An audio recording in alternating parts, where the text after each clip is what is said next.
Beaucoup. Donc, bien-aimés dans le Seigneur, je vous salue dans le nom de notre Sauveur et Seigneur Jésus-Christ. C'est vraiment une grâce pour moi d'être avec vous ce soir pour jeter un regard dans sa parole. Et nous allons commencer tout de suite puisque le temps va nous faire défaut. Donc, vous allez déjà me pardonner pour les peut-être 3, 4 minutes de plus que je vais prendre. Et puis, je ne sais pas si la dirigeante t'a sûrement prévu un chant, mais à la fin, Nedline va chanter un ou deux couplets selon le nombre de temps qui va nous rester d'un chant pour terminer ce temps de prédication. Donc, rejoignez-moi dans le livre de 1 Jean, le chapitre 5. On va lire seulement les 5 premiers versets. 1 Jean, chapitre 5, versets 1 à 5. C'est là que le Seigneur a fait provision de sa grâce pour nous ce soir. Alors, pendant que vous vous y rendez, je vais déjà commencer la lecture dans 1 Jean chapitre 5. Quiconque croit que Jésus, le Christ, est né de Dieu, et quiconque aime celui qui l'a engendré, aime aussi celui qui est né de lui. Nous connaissons que nous aimons les enfants de Dieu lorsque nous aimons Dieu et que nous pratiquons ses commandements. Car l'amour de Dieu consiste à garder ses commandements et ses commandements ne sont pas pénibles. Parce que tout ce qui est né de Dieu triomphe du monde. Et la victoire qui triomphe du monde, c'est notre foi. Qui est celui qui a triomphé du monde, sinon celui qui croit que Jésus est le Fils de Dieu? Parole du Seigneur. Père, sois béni ce soir, sois glorifié et que nos cœurs, Seigneur, soient disposés à t'écouter, Papa, au nom de Jésus. Amen.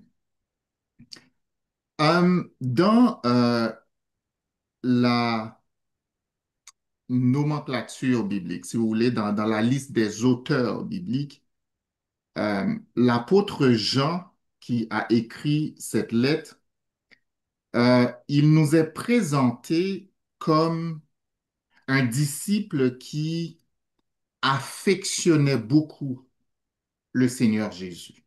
Il avait une relation vraiment de proximité avec le Seigneur. Dans l'évangile de Jean, qu'il a aussi écrit, il est appelé le disciple que Jésus aimait. Et il faisait aussi partie du cercle d'amis proches, intimes de Jésus. Lors du souper, par exemple, avant la Pâque, on nous dit que Jean avait sa tête reposée sur le sein de Jésus. À la croix, au moment où, avant la mort de Jésus, il a remis sa mère à nul autre que Jean. Donc, ça nous indique que Jean avait une relation authentique et profonde avec Jésus.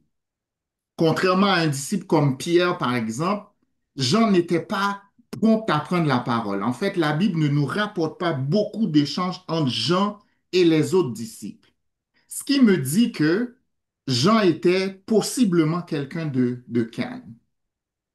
Sauf que il pourrait, comme je dis, au conditionnel, avoir l'air calme, mais l'apparence est souvent trompeuse. Comme dit le dicton, méfie-toi de l'eau qui dort. Parce que si tu veux comprendre le caractère de Jean, passe devant lui et commence à dire n'importe quoi sur le nom de Jésus.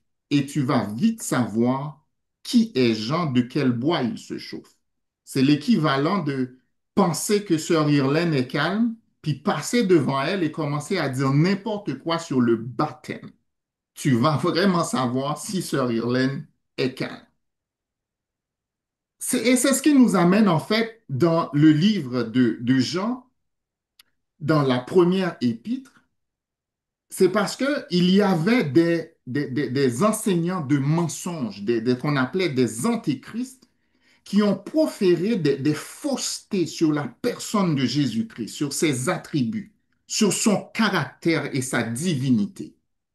Jean, qui est ce passionné de Jésus, qui est un fervent élève, un disciple assidu de Jésus, pour réfuter ces faux enseignants, il développe maintenant dans cette lettre l'argumentation où il présente aux croyants les fondements de l'assurance chrétienne. Le don de l'Esprit, il en parle beaucoup. La confession du nom de Jésus, donc croire en Jésus, il en parle beaucoup. Et l'amour avec un grand A, ou peut-être même avec que des lettres majuscules. Et c'est ce qui m'amène justement ce soir à la question ou au sujet qui m'a été confié, c'est quoi aimer Dieu? Et c'est ce que je vais développer pour vous dans le cadre de notre grand thème, l'amour de Dieu et les anciens de l'Église évangélique baptiste Bethesda. Donc, c'est quoi aimer Dieu? Bien-aimés frères et sœurs, contrairement aux humains qui ont besoin d'être aimés, qui ont besoin de se sentir aimés, notre Dieu ne souffre pas de dépendance affective. Il ne court pas après les anges, après ses créatures ou après quiconque pour chercher de l'amour. Il est omnipotent. Il ne dépend pas de l'affection de quiconque pour fonctionner. Pourquoi? Parce qu'il est lui-même amour. Il est l'origine de l'amour. 1 Jean chapitre 4, donc le chapitre avant, les versets 7, à partir du verset 7, on lit que, mes chers amis, aimons-nous les uns les autres, car l'amour vient de Dieu. Pasteur a lu ce texte hier soir. Donc l'amour vient, dérive, découle de Dieu. Celui qui aime est né de Dieu et il connaît Dieu. Qui n'aime pas n'a pas connu Dieu, car Dieu est amour. Dieu est la définition, il est la source, le fondement, la racine, la base de l'amour. Et dans sa grâce, il a mis en toi et en moi la capacité d'aimer. Il a mis je ne sais pas si c'est une once, en tout cas une petite dose de ce sentiment, de cette merveille qu'on appelle l'amour en nous. Voilà pourquoi, quand vous et moi, par exemple, on expérimente l'amour, soit en recevant de l'amour, soit en donnant de l'amour, on trouve ça extraordinaire, on est joyeux, c'est fabuleux, c'est fabuleux, on est aux anges. Le seul bémol, par contre, c'est que Dieu a mis en nous, en toi et moi, quelque chose qui est parfait. Son amour est parfait.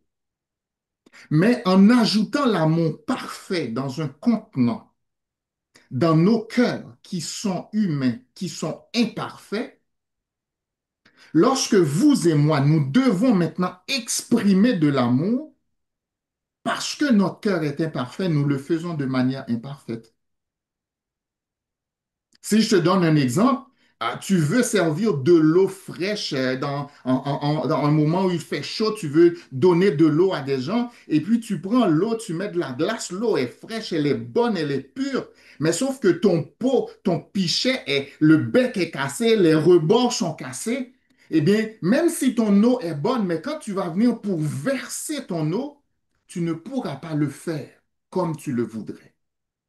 Si on met maintenant cet exemple-là dans la Bible, Deutéronome chapitre 6, versets 4 et 5 nous disent, écoute Israël, l'Éternel ton Dieu est le seul Éternel.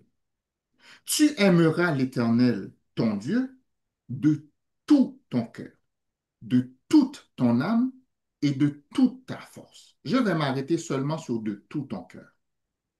Que veut dire aimer Dieu de tout son cœur? Lorsque toi et moi, nous avons un cœur qui est brisé, qui n'est pas en état. Comment tu peux aimer Dieu de tout ton cœur quand tu ne connais même pas toi-même la profondeur de ton propre cœur, les limites de ton propre cœur? Combien de fois ça nous est arrivé à tous d'aimer quelque chose aujourd'hui, d'aimer quelqu'un aujourd'hui et demain, on ne veut plus rien savoir. Combien ici, dans notre fougue de jeunesse, dans nos belles années, on a fait des déclarations, pour être gentil, insensées, du genre, je t'aime à la folie et je t'aimerai toujours. Et puis à la fin de l'année, avant que les classes se terminent, ça s'est arrêté là. Donc, qu'est-ce que l'on veut dire aimer de tout son cœur? Dans le livre de Proverbes, le chapitre 28-26, l'auteur dit, celui qui a confiance dans son propre cœur est un insensé. Ouch. Celui qui a confiance dans son propre cœur, pas dans le cœur de quelqu'un d'autre, dans son propre cœur est un insensé. Mais celui qui marche dans la sagesse sera sauvé. Le prophète Jérémie déclare, le cœur est tortueux par-dessus tout. Il est méchant. Qui peut le connaître? Si avoir confiance dans son propre cœur, dans mon propre cœur, fait de moi un insensé, si mon cœur est tortueux, donc il y a plein de détours, il y a plein de petits passe-passe dans mon cœur est méchant, que veut dire pour moi, que veut dire pour toi, aimer Dieu de tout son cœur? Il est donc possible pour toi et moi d'aimer Dieu parfaitement parce que nous sommes des êtres imparfaits. En fait, non, je devrais dire, il est impossible de le faire. Impossible pour toi et moi d'aimer Dieu parfaitement parce que nous sommes imparfaits. Cependant, mais Dieu a lui-même fait provision. Il a placé les moyens qui peuvent nous aider, même dans nos imperfections, à exprimer, à orienter notre amour imparfait envers sa personne parfaite. Selon le texte qu'on vient de lire, 1 Jean chapitre 5, les versets 1 à 5, une première façon d'aimer Dieu, c'est d'exprimer, ou du moins d'exprimer notre amour envers lui, comme le dit le verset 1, c'est en croyant et en confessant que Jésus est le Christ. Et aussi d'aimer tous ceux qui croient et confessent la même chose. Autrement dit, c'est d'avoir une relation avec Dieu et d'aimer tous ceux qui ont une relation avec Dieu. Le verset 1, je l'ai lu à plusieurs reprises. La première fois, je l'ai lu dans second, ça dit, quiconque croit que Jésus est le Christ est né de Dieu. Et quiconque aime celui qui l'a engendré aime aussi celui qui est né de lui. J'ai rien compris. J'ai pris la Bible Semeur qui nous dit, celui qui croit que Jésus est le Christ, Christ est né de Dieu. Et celui qui aime le Père, qui fait naître à la vie, aime aussi les enfants nés de lui. Un moyen. Je suis allé prendre une autre version que vous et moi nous apprécions, peut-être. Ça dit quoi? Tout le monde qui reconnaît Jésus, c'est Christ-là, c'est petit bon Dieu. Oui. Si nous remettons papa, c'est pour nous remettre petit litou, la version créole. Une façon de dire, une façon pour toi d'aimer Dieu, ben, une fois qu'on a confessé Jésus-Christ comme Seigneur et Sauveur, comme Messie, comme oint de l'Éternel, comme roi des rois, eh bien, c'est d'aimer les frères et sœurs dans la foi. Une façon d'aimer Dieu, c'est d'aimer les frères et sœurs dans la foi. Quiconque croit que Jésus est le Christ est né de Dieu. Croire, c'est se confier en Dieu, se confier en Jésus comme seul et unique moyen d'obtenir le salut. C'est croire avec la foi qui sauve, c'est avoir cette foi relationnelle par opposition à une foi intellectuelle. Qu'est-ce qu'une foi intellectuelle? Eh bien, c'est ce que l'apôtre Jacques décrit dans Jacques 2, verset 19, quand il dit, tu crois qu'il y a un seul Dieu? Ben, c'est bien, tu fais bien. Les démons le croient aussi et ils tremblent. Donc les démons qui sont déchus, qui n'ont aucune espérance de salut, qui ne seront jamais sauvés, croient que Dieu existe. Ça, c'est savoir que Dieu existe. Donc une foi intellectuelle. Mais la foi relationnelle, est dans notre premier verset, c'est cette partie, être né de Dieu. Quand on est né de Dieu, c'est-à-dire avoir une relation père-fils avec Dieu, nous croyons en lui et nous l'aimons et nous aimons aussi, et c'est important ce petit mot, aussi. J'aime Dieu, j'aime aussi ceux qui sont nés de lui, j'aime aussi ses enfants. Aimer Dieu, bien-aimés frères et sœurs, ne peut pas se vivre, ne peut pas s'exprimer en mode solitaire. Ok, j'aime Dieu de façon verticale et voilà, ça s'arrête là. Le prédicateur, le pasteur Edlin a bien décortiqué les commandements. Hier soir, pasteur en a parlé. Donc, aimer Dieu ne peut pas se vivre de façon seulement verticale, mais aussi de façon horizontale. C'est aimer ceux qui sont nés de lui, aimer ses enfants. Une autre façon de l'exprimer, c'est de dire qu'aimer Dieu, aimer le Seigneur Jésus, c'est aimer son Église, aimer son peuple. Tu ne peux pas proclamer haut et fort ton amour pour Jésus et ne pas aimer son épouse qui est l'Église. Tu ne peux pas aimer un époux, chanter ses louanges, parler de lui partout où tu passes, prêt à tout faire pour lui et ne veux rien savoir de son épouse. Si tu aimes Pasteur Fritzberg, mais tu critiques Sœur Annie à tout bout de champ, aimes-tu vraiment Pasteur Fritzberg? Pire encore, le Seigneur Jésus connaît mon cœur, il connaît ton cœur. Il sait quand ta bouche dit que tu l'aimes, mais il sait aussi comment tu traites les frères et sœurs. En observant ton amour en action envers les frères et sœurs, est-ce que Jésus-Christ va être profondément touché, content, heureux parce qu'il voit, ou il va être plutôt outré, indigné?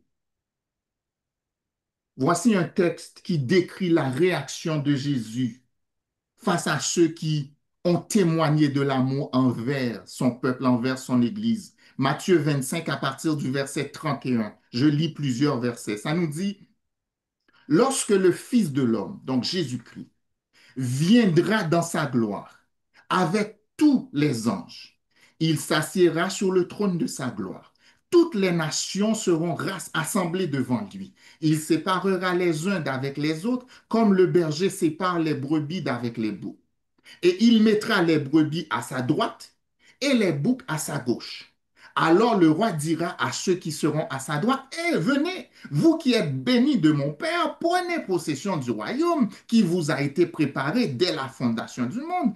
Pourquoi? Parce que j'ai eu faim et vous m'avez donné à manger, j'ai eu soif et vous m'avez donné à boire, j'étais étranger et vous m'avez recueilli, j'étais nu et vous m'avez vêtu, j'étais malade et vous m'avez visité, j'étais en prison et vous êtes venu me voir. Les justes lui répondront, hein, Seigneur, mais quand avons-nous vu avoir faim et t'avons-nous donné à manger ou avoir soif et t'avons-nous donné à boire? Quand avons-nous vu étranger qui vient d'arriver au Québec et t'avons-nous recueilli? Ou nu et t'avons-nous vêtu? Mais quand avons-nous vu malade ou en prison et sommes-nous allés vers toi? Et le roi leur répondra, je vous le dis en vérité, toutes les fois que vous avez fait ces choses à l'un de ces plus petits de mes frères. C'est important parce que ce texte est souvent utilisé pour qu'on aille à l'extérieur. On n'est pas empêché, il faut aller à l'extérieur vers les inconvertis. Mais ce texte, il dit ici, toutes les fois que vous avez fait ces choses à l'un de ces plus petits de mes frères, ceux qui sont nés de mon Père, c'est à moi que vous les avez faites. John MacArthur appelle cette scène des manifestations pratiques de l'amour. Donc, en observant ton amour en action pour ceux qui sont nés de Dieu, ces plus petits des frères du roi, les frères de Jésus, dans quelle catégorie le Seigneur Jésus nous placerait? Dans quelle catégorie qu'il me placerait? Encore une fois, bien-aimés frères et sœurs, notre cœur peut être tortueux, il peut être imparfait, mais en aimant, même de manière imparfaite, un individu qui lui aussi est imparfait, parce qu'il s'agit d'un enfant né de Dieu, notre amour honore parfaitement Dieu. Notre cœur honore alors parfaitement Dieu. Et nous pouvons dire, j'aime Dieu de tout mon cœur. Dieu a mis son Église, les frères et sœurs, comme moyen pour exprimer notre amour envers lui. Une autre façon, une deuxième façon dans le texte d'exprimer notre amour, donc c'est quoi aimer Dieu? C'est en pratiquant ses commandements.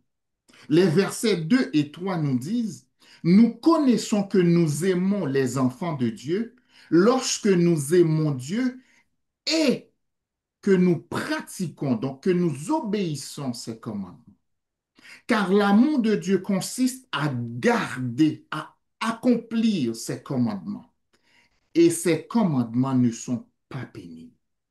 Donc, quand l'auteur parle de pratiquer ses commandements, on pourrait dire s'occuper soigneusement de ses commandements, prendre soin de ses commandements, garder les yeux sur ses commandements, éprouver ses commandements. Vous savez, pour pratiquer des leçons de musique, il faut un instrument de musique. Pour pratiquer un sport, il faut un terrain de jeu approprié. Pour pratiquer une profession, il faut le bon milieu professionnel.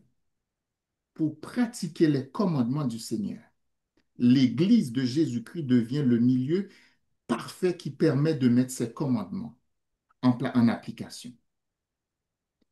Jean va nous dire au chapitre 15, Jean 15, versets 10 à 12, si vous gardez mes commandements, vous demeurez dans mon amour, vous restez, vous êtes dans mon amour. De même que j'ai gardé les commandements de mon Père et que je demeure dans son amour.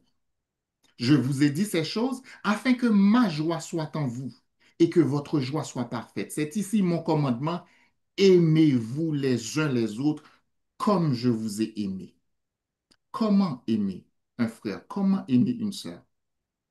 1 Jean 3, 17 dit, si quelqu'un possède les biens du monde et que voyant son frère dans le besoin, il lui ferme ses entrailles, comment l'amour de Dieu demeure-t-il en lui? Donc l'auteur, Jean fait une association directe entre les biens que je possède, les besoins de mon frère et l'amour de Dieu en moi. En voyant un frère dans le besoin, j'ai deux options, fermer ou ouvrir mes entrailles. Chez les Hébreux, les entrailles étaient considérées comme le siège de l'amour, de la bienveillance et de la pitié. Donc, si j'ouvre mes entrailles et j'aide celui qui est dans le besoin, c'est une façon d'aimer. Mais si je ferme mes entrailles, donc je ferme mon cœur et je fais comme si je n'avais rien vu, eh bien, c'est le contraire d'aimer. Dans Galates 6, 9 et 10, l'apôtre Paul va nous dire, ne nous lassons pas de faire le bien, car nous moissonnons au temps convenable, si nous ne nous relâchons pas. Ainsi donc, pendant que nous avons l'occasion, pratiquons le bien envers tous. Pratiquons, remettons-nous à l'ouvrage, remettons-nous à faire le bien, remettons-nous à faire le bien envers tous et surtout envers les frères en la foi. Donc, si tu lui demandes comment pratiquer le bien, comment ouvrir tes entrailles discrètement, c'est bientôt la rentrée scolaire. Il y a plusieurs familles qui sont arrivées parmi nous cette année. Ils sont arrivés avec une valise, avec deux valises. Nous savons comment ils sont arrivés en traversant la frontière. Appelons l'administration, mobilisons-nous, pratiquons les commandements de Dieu et prouvons que son amour demeure en nous.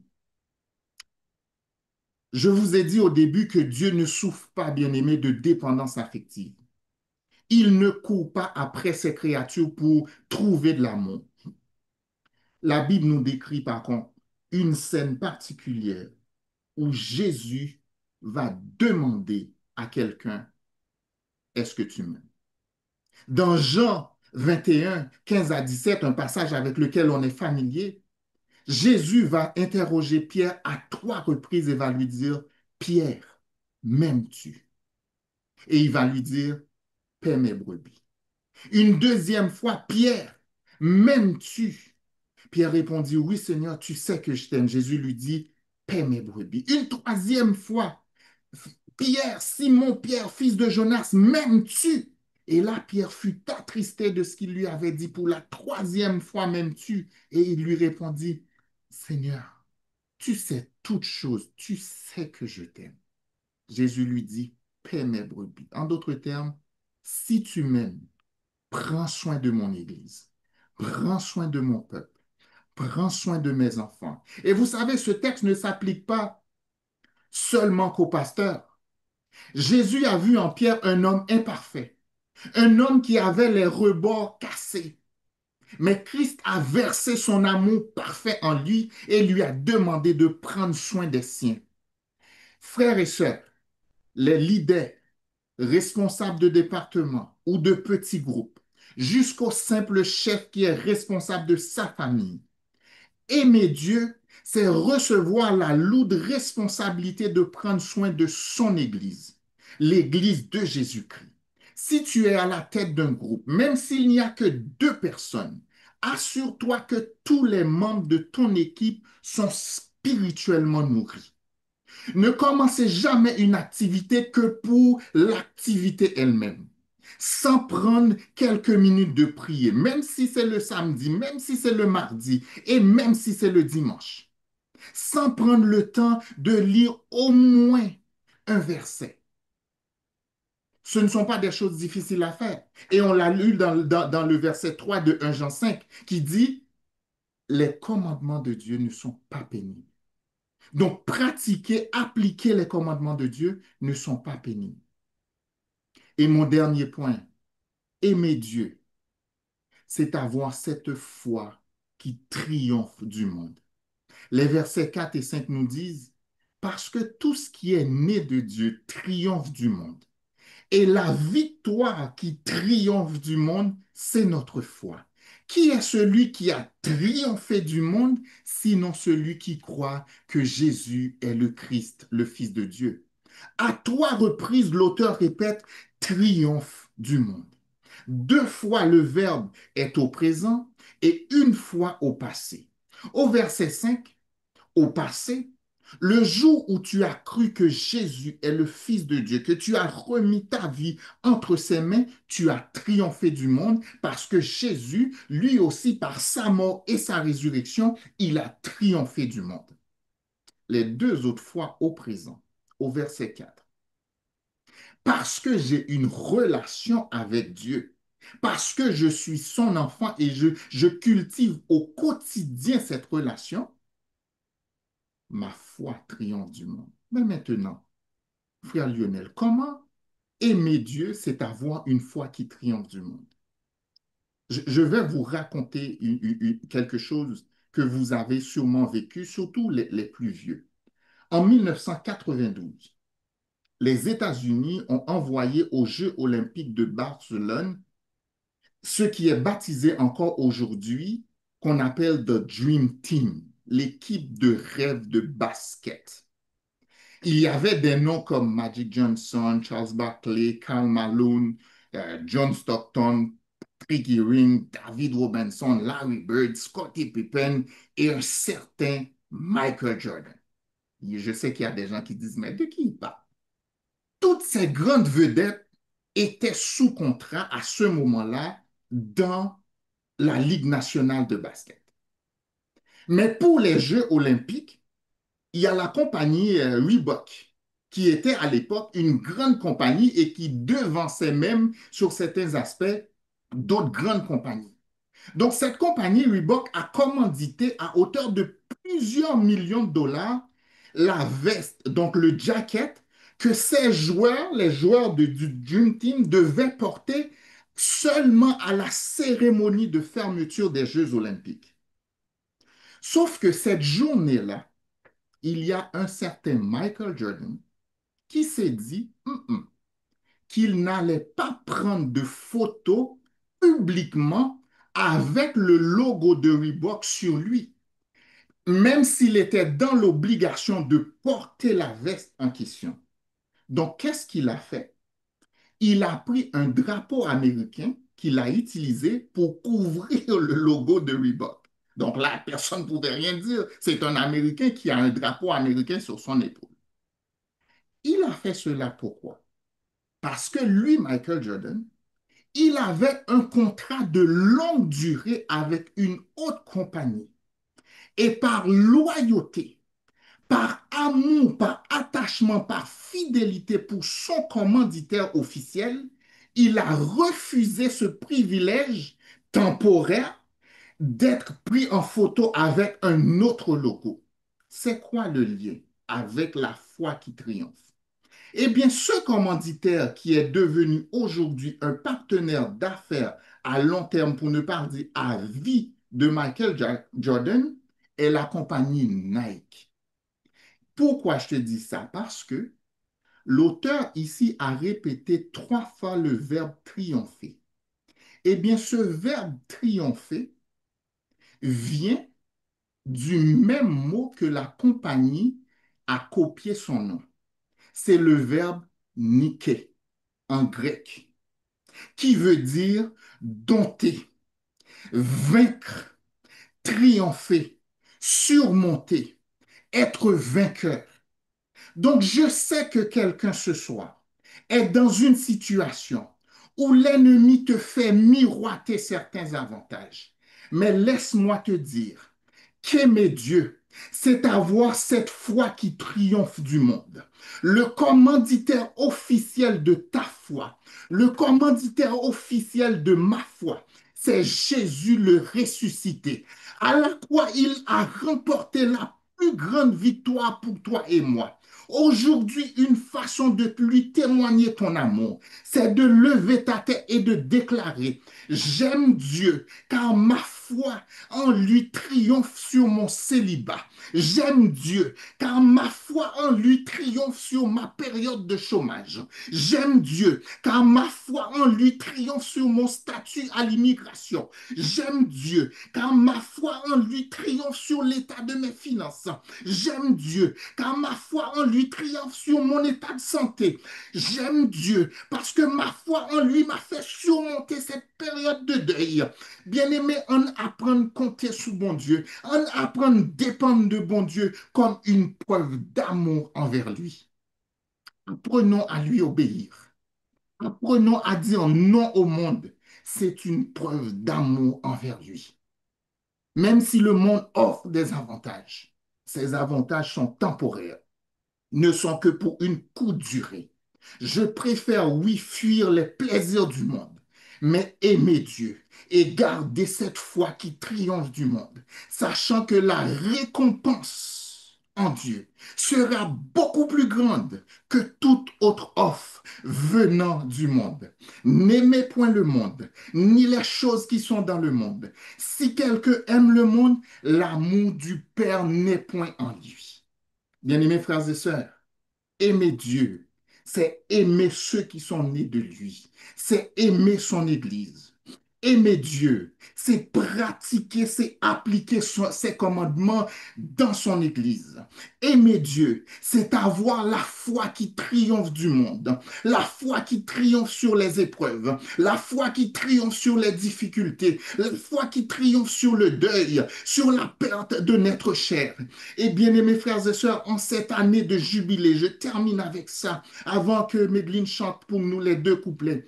Il y a eu le diacre du jubilé, il y a eu les bébés du jubilé, il y a eu des fiançailles du jubilé, il y a eu et il y aura encore mariage du jubilé. Mais que toi, qui n'as pas d'histoire à écrire, je souhaite vraiment que tu expérimentes une foi triomphante, une foi victorieuse du jubilé. Prends Dieu au mot, écris-le quelque part ce soir ou pendant ces 50 jours. Dis, mon amour pour toi, c'est ça et je veux en ce 50e expérimenter ton amour et par une foi triomphante. Que le Seigneur vous bénisse tous et écoutons ces 2 couplets à la gloire de son nom. Amen.